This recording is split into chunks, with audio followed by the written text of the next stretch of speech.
সুপ্রিয় দর্শক মণ্ডলী, হাতিল আজকের সংবাদপত্রে আপনাদের সবাইকে স্বাগত জানাচ্ছি। নুরুল কবির রয়েছেন আমাদের সঙ্গে। স্বাগত নুরুল কবির, আপনাকে। ধন্যবাদ আপনাকে। শিরোনাম দেখে নিচ্ছি। সমকালের শিরোনাম হচ্ছে সচিবালয়ে দুর্ঘটনা নাকি নাশকতা, বিএনপি নাগরিক কমিটি কিংস পার্টি বাহাস। মানবজমিন দুর্ঘটনা না নাশকতা, বিপুর অ্যাকাউন্টে ৩,২২২ কোটি টাকার অস্বাভাবিক লেনদেন। আমার দেশ আগুনের সন্দেহ নাশকতা, টার্গেট ছাত্র উপদেষ্টাদের ২ মন্ত্রণালয়। কালবেলা ফ্লোর ক্রসিং করতে পারবেন এমপিরা, গভীর রাতে সচিবালয়ে রহস্যের আগুন। দেশ রূপান্তর অগ্নিয়ালয়, সচিবালয়ে 10 ঘন্টায় পুড়ে ছাই হাজারো নথি। সময়ের আলো অগ্নিকাণ্ড নাকি নাশকতা, নির্বিচারী পুলিশি ক্ষমতা নিয়ে উদ্বেগ। খবরের কাগজ, সচিবালয়ে নজিরবিহীন আগুন, সিসিটিভি ফুটেজে মিলতে পারে প্রমাণ। দিনকাল, সচিবালয়ে আগুন পরিকল্পিত নাশকতা, আইনশৃঙ্খলা পরিস্থিতি আমাদের নজরদারিতে রয়েছে। সংগ্রাম, গভীর রাতে সচিবালয়ে ভয়াবহ আগুন, পরিকল্পিত না নাশকতা। শেখ হাসিনাকে কি ফেরত পাঠাবে ভারত? আল জাজিরার প্রতিবেদন। করতো আগুনের নেপথ্যে নাশকতা, সচিবালয় 7 নম্বর ভবনে আগুন। আগুন আর আগুন, আগুনের খবরাখবর নিয়েই কিন্তু আজকে সব কাগজের শিরোনাম। এবং সচিবালয়ে আগুনের ঘটনায় অনেকে রহস্য দেখছেন, অনেকে ষড়যন্ত্র তথ্য আছে, অনেকে বলছেন নাশকতা, কেউ বলছেন পরিকল্পিত আগুন। এসব মিলে একটা পরিস্থিতি তৈরি হয়েছে এবং গুরুত্বপূর্ণ মন্ত্রণালয়গুলোর কাগজপত্র পুড়ে ছাই হয়ে গেছে। এই অবস্থায় একজন সম্পাদক হিসাবে আপনি কীভাবে দেখছেন বিষয়টাকে? ধন্যবাদ আপনাকে। শুধু সম্পাদক হিসেবে নয়, একটা নাগরিক হিসেবেও আমি খুব উদ্বিগ্ন। সম্পাদক হিসেবে এইগুলি কারা কোথায় কী করলো সেগুলো খুঁজে বের করবার চেষ্টা করছি আমরা। সেটা তো সাংবাদিকতার দায়িত্ব। আবার নাগরিক হিসেবে উদ্বেগের কারণ হচ্ছে যে এটা বুঝবার জন্য বিরাট কোনো পণ্ডিত হতে হয় না, সামান্য কাণ্ডজ্ঞান যথেষ্ট। যে বাংলাদেশ একটা ভোলাটাইল একটা অবস্থার মধ্য দিয়ে যাচ্ছে। একটা স্বৈরতান্ত্রিক সরকার অসংখ্য মৃত্যুর বিনিময়ে শিক্ষার্থী গণঅভ্যুত্থানের মুখে পরাজিত হয়ে দেশত্যাগ ত্যাগ করেছে। আবার অন্যদিকে এই মুহূর্তে বাংলাদেশে যে সরকার প্রতিষ্ঠিত হয়েছে বা রয়েছে, সেই সরকারের রাজনৈতিক থাকবার ন্যায্যতা থাকলেও আমরা আগে থেকেই বলে আসছি তাদের যে রাজনৈতিক প্রজ্ঞা একটা রাষ্ট্র পরিচালনার ক্ষেত্রে, সেটার অধিকাংশেরই অভিজ্ঞতা ছিল না এবং এই ব্যাপারে খুব চিন্তা ভাবনা পরিষ্কার বলে অন্তত তাদের কথাবার্তা এবং কার্যক্রম থেকে আপনার প্রমাণিত হয় না। এমন একটা সময় যে কোনো রাজনীতি সচেতন নাগরিকের উদ্বিগ্ন থাকার কারণ থাকে। কারণ একটা রাজনৈতিক পর্যায় থেকে আরেকটা রাজনৈতিক পর্যায়ের অন্তর্বর্তীকালীন যে উৎক্রমণকালীন যে সময়, এই সময়টা নানান কারণ সংবেদনশীল থাকে। এরকম একটা সময়ে মিত্ররা যেমন তাকে সাহায্য করবার চেষ্টা করে, সেই সরকারের শত্রুরা নানাভাবে তাকে সাবোটাজ করবার চেষ্টা করে। তাদের ব্যর্থতা প্রমাণিত করার মধ্য দিয়ে আসলে যে অসম্ভব একটা প্রায় বস্তুকে সম্ভব করে তোলা যে নাগরিক শক্তি, শিক্ষার্থীদের সমন্বিত শক্তি, সেটাকে তাদের সংগ্রামকে ছোট করে সেটাকে ভুল প্রমাণ করে আপনার পুরনো ন্যায্যতা পুনঃপ্রতিষ্ঠার একটা ষড়যন্ত্র এইরকম পর্যায়ে পরিসরে সবসময় থাকে। সেখানে যেই পরিমাণ সতর্কতা, যেই পরিমাণ বিচক্ষণতা, যেই পরিমাণ কর্মতৎপরতা একটা সরকারের থাকা উচিত, এই সরকারের মধ্যে আমরা তা দেখতে পাচ্ছি না।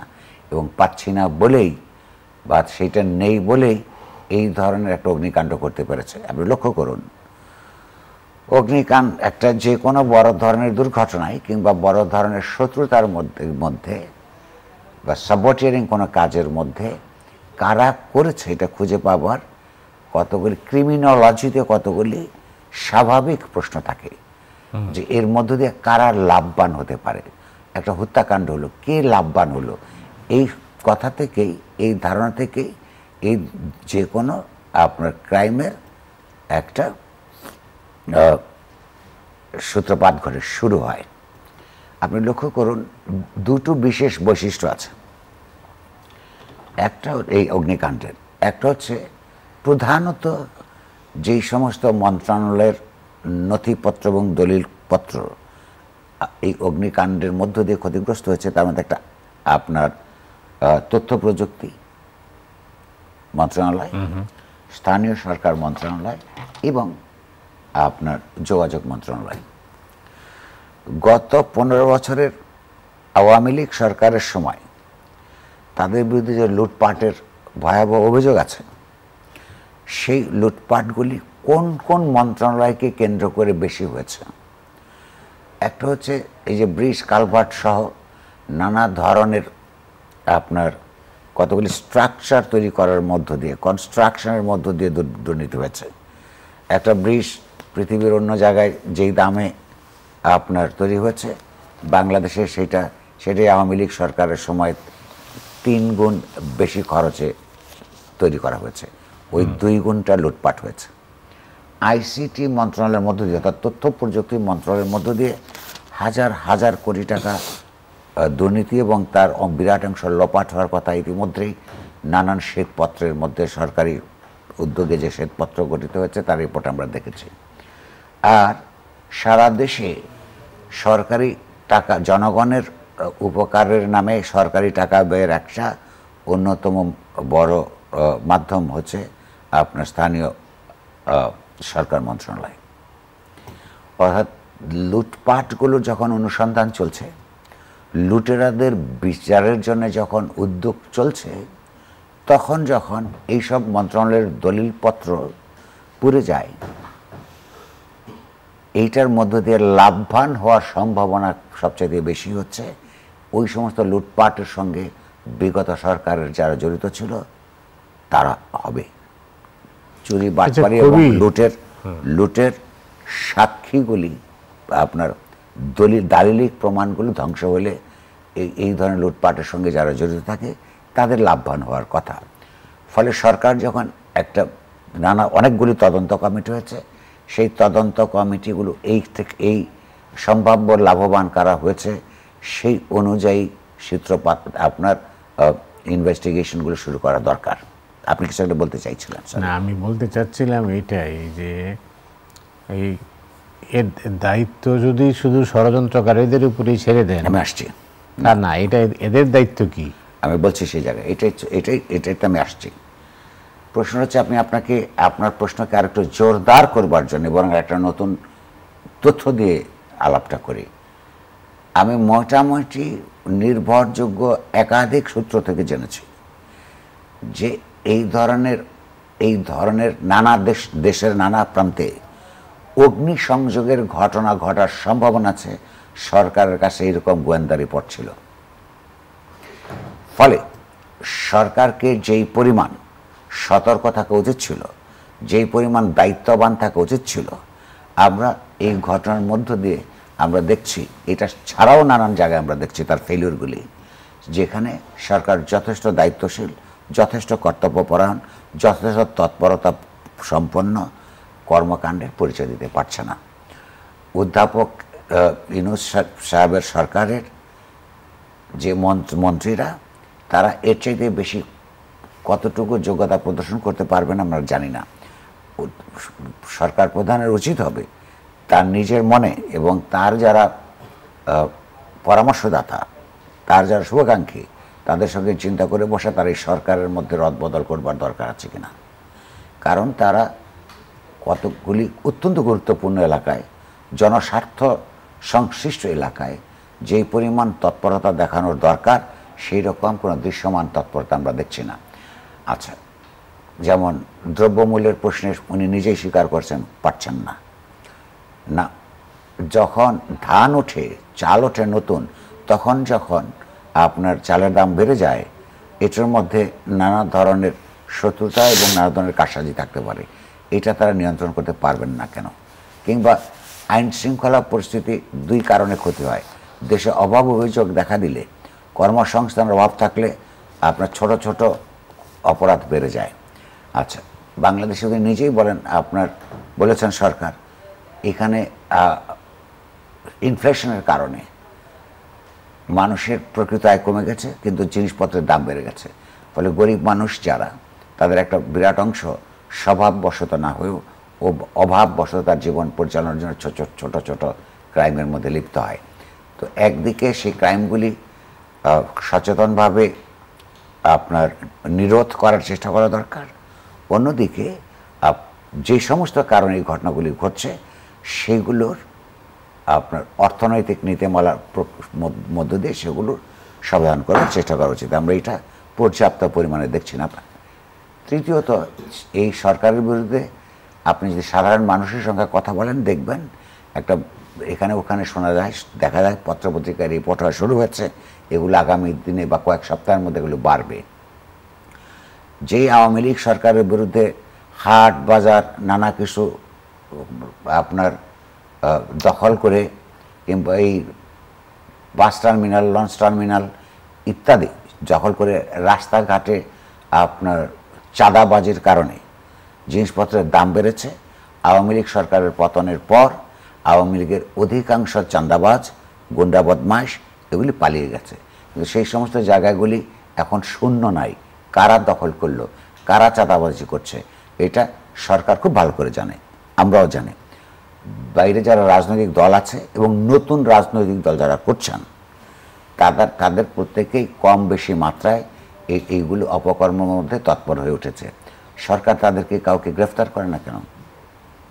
মানে কত চাঁদাবাজির জন্য, রাস্তাঘাটে চাঁদাবাজির জন্য, আপনার লঞ্চঘাট, বাস স্টেশন, রেল স্টেশনের চাঁদাবাজির জন্যে, কিংবা হাইওয়েতে চাঁদাবাজির জন্য যে আপনার যে পণ্য চলাচল প্রক্রিয়ার মধ্যে, এগুলো তো নতুন মাত্রায় নতুন লোকদের দিয়ে শুরু হয়েছে। সরকারকে তো আমরা এগুলো কাউকে গ্রেফতার করতে দেখছি না। তাদের এই সুশীলতা, পপুলিজম, যে সবার কাছে প্রিয় থাকতে হবে, এটা বাংলাদেশের জন্য একটা অন্যতম প্রধান সমস্যা হিসেবে দাঁড়িয়েছে। দ্বিতীয় হচ্ছে, সেক্রেটারিয়েটে আমি তা বলেছি, তাদের কাছে, সরকারের কাছে এইরকম গোয়েন্দা প্রতিবেদন ছিল, এই আশঙ্কার কথা ছিল। আচ্ছা কবির, আমি যদি ঠিক মতো গার্ড করতে পারে নাই। আমি একটু যদি যোগ করি, আপনি লক্ষ্য করবেন যে প্রশাসন, যারা প্রশাসনিক কর্মকর্তারা, তারা কিন্তু এই 24 ঘন্টা আগেই কিন্তু বড় ধরনের আন্দোলনে ছিলেন। এই আন্দোলনের পরপরই এই ঘটনাটা ঘটলো। আপনি কি এর মধ্যে কোনো যোগসূত্র খুঁজে পান? এইটার মধ্যে সম্ভাবনা তো থাকেই। অর্থাৎ আপনি লক্ষ্য করুন, আওয়ামী লীগের 15.5 বছরে অধিকাংশ ক্ষেত্রে কোনো প্রমোশন এবং রিক্রুটমেন্ট ছাত্রলীগ ব্যাকগ্রাউন্ড ছাড়া কখনো হয় নাই। এই সরকার ক্ষমতাসীন হওয়ার পরে কিছু কিছু দৃশ্যমান যারা তৃতীয় শ্রেণীর অপরাধ অন্যায় করেছে, তারা কিছু চলে গেছে, সেটার সংখ্যা খুব কম। আওয়ামী প্রশাসনের দীক্ষায় দীক্ষিত রাষ্ট্রযন্ত্রের সর্বত্র তারা বসে আছে।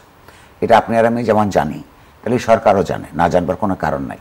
ফলে সরকারকে যেই পরিমাণ তৎপরতার মধ্যে থাকতে হতো, তাদেরকে দুইভাবে এই ধরনের প্রশাসনিক কর্মকর্তা থেকে শুরু করে রাষ্ট্রের বিভিন্ন জায়গায় বসে থাকা লোকজনদেরকে আপনার এই অতি সম্প্রতি সংগঠিত শিক্ষার্থী গণঅভ্যুত্থানের স্পিরিটের ব্যাপারে সম্মান দেখাতে বাধ্য করা যেত। একটা হচ্ছে ওরিয়েন্টেশনের মধ্য দিয়ে, যে তোমরা যা করেছ, কিন্তু মানুষের যে অধিকার সচেতন মানুষের, তার যে রাজনৈতিক, অর্থনৈতিক এবং সাংস্কৃতিক আকাঙ্ক্ষা, তার প্রতি তোমাকে শ্রদ্ধাশীল থাকতে হবে, একটা ওরিয়েন্টেশন দেওয়া। সরকার মানে তো নেতৃত্ব, আর সেখানে যদি ব্যর্থ হয় তাদেরকে একেবারে পরিষ্কারভাবে, দরকার হলে ডজনে ডজনে তাদেরকে প্রশাসন থেকে বহিষ্কার করতে হবে। এইটার জন্য কিছু কঠোরতার দরকার পড়ে। সেই কঠোরতা এখনো সরকার দেখাতে পারে নাই। আমার অনুমান তাদের এই যে সুশীলতা সুলভ, যে সবার প্রতি সবার ভালোবাসা, এমনকি একটা পতিত সরকারের যারা প্রতি সহানুভূতিশীল কর্মকর্তা থেকে, ব্যবসায়ী থেকে, এবং নানান ধরনের ওপিনিয়ন মেকারদের ব্যাপারেও তারা তাদের বিরাগ ভাজন হতে চান না। এটা দেশের জন্য অত্যন্ত ক্ষতিকর। প্রতিদিন এমন ছোট ছোট মুহূর্তগুলো তৈরি করে জীবনের গল্প। Hatil, live and relieve.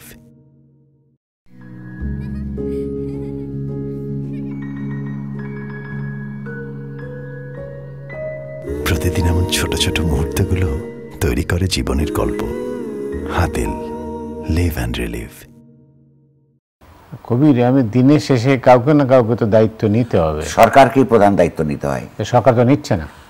সে কারণেই আমি বলছি যে ইউনূস সাহেবকে চিন্তা করতে হবে তার ক্যাবিনেট রদবদল করার, কিংবা অনেককে বাদ দিয়ে ধীমান এবং কি বলবো যে রাজনীতি সচেতন, রাষ্ট্র পরিচালনা সম্পর্কে ধারণা আছে এরকম লোকদের, এবং যারা দৃঢ়চিত্ত এবং জনপ্রিয়তার লোভী নয়, সস্তা জনপ্রিয়তার এরকম মানুষ দিয়ে হয়তো তার সরকারকে প্রতিস্থাপন করা দরকার হবে। এটা তাকে চিন্তা করা শুরু করা উচিত।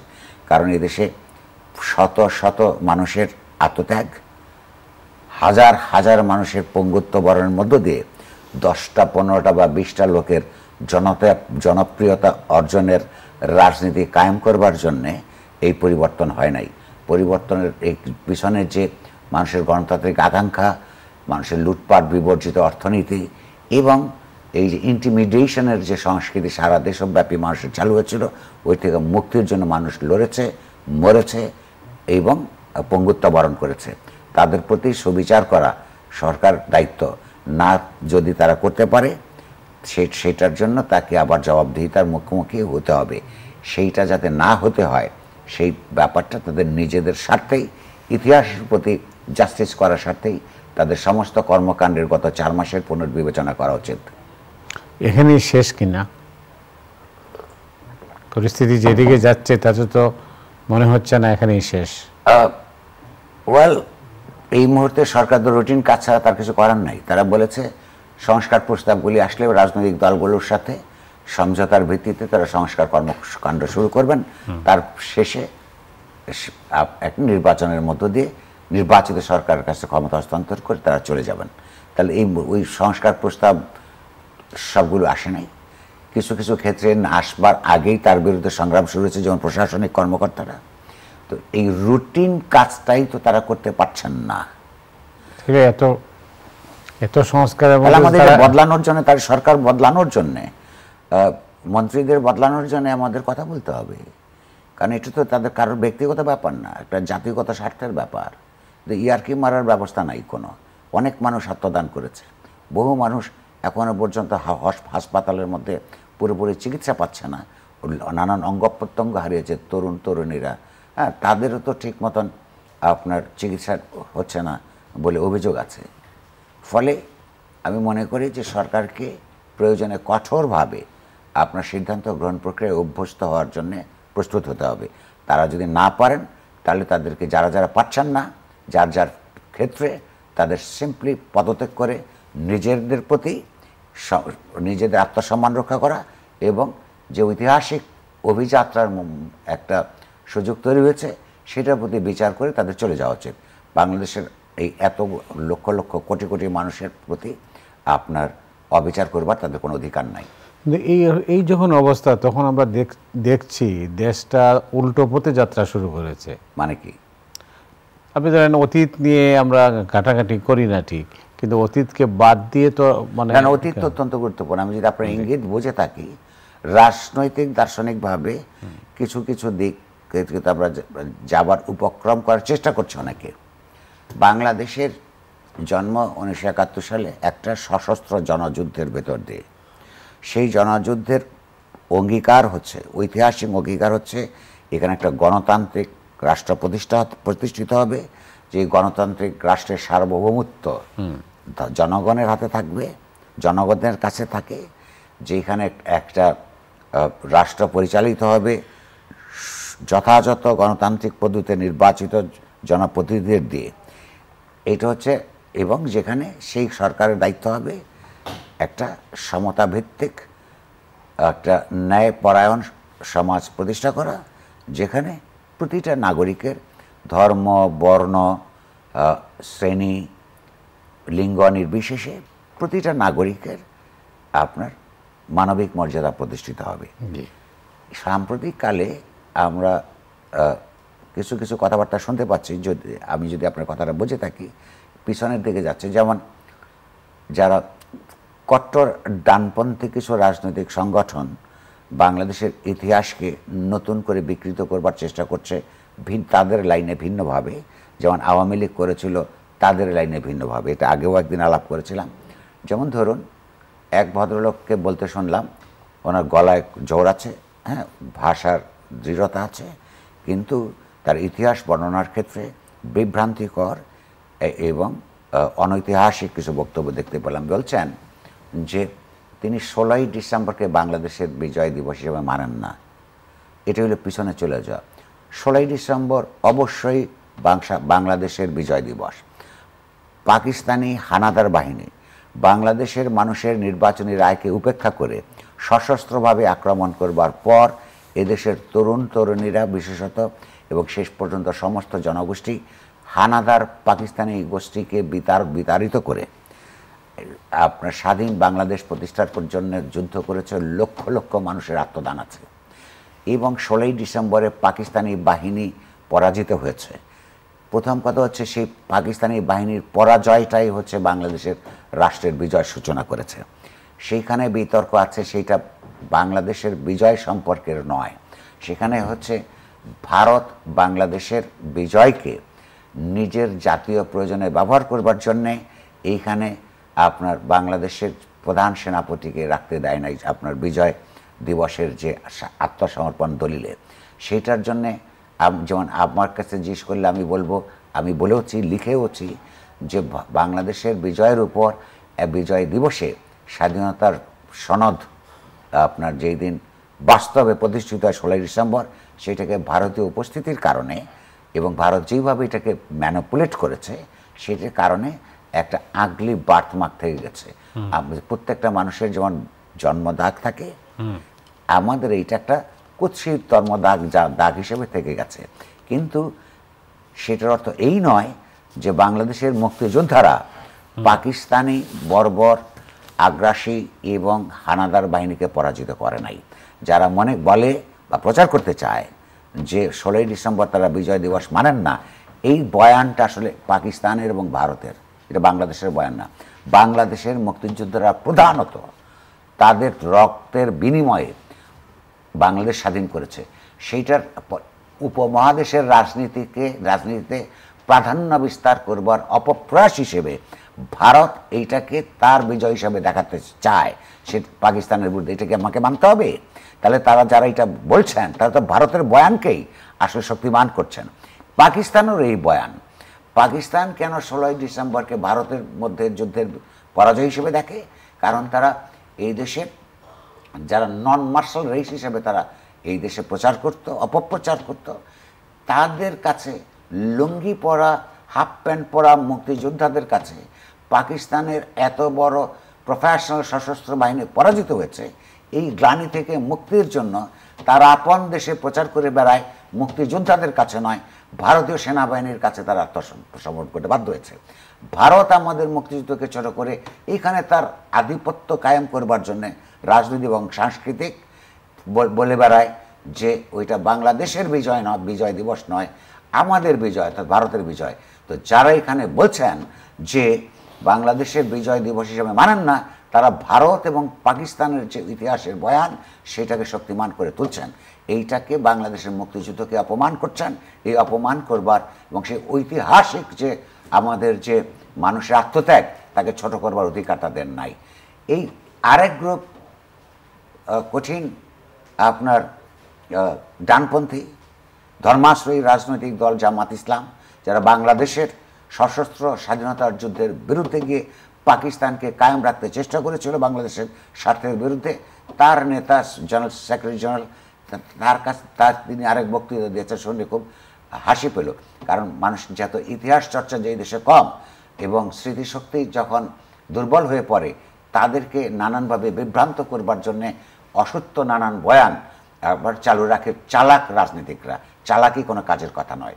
এই আপনার জামাত ইসলামের এই কি বলে যে আমির সাহেব সেদিন বললেন বাংলাদেশে নাকি দুইটি মাত্র পরীক্ষিত দেশপ্রেমিক শক্তি, একটা বাংলাদেশের সেনাবাহিনী আর হচ্ছে জামাত ইসলাম। বাংলাদেশের জামাত ইসলাম দেশপ্রেমিক সেনাবাহিনী, আপনার কি মনে পড়ে আপনি একজন মুক্তিযোদ্ধা ছিলেন?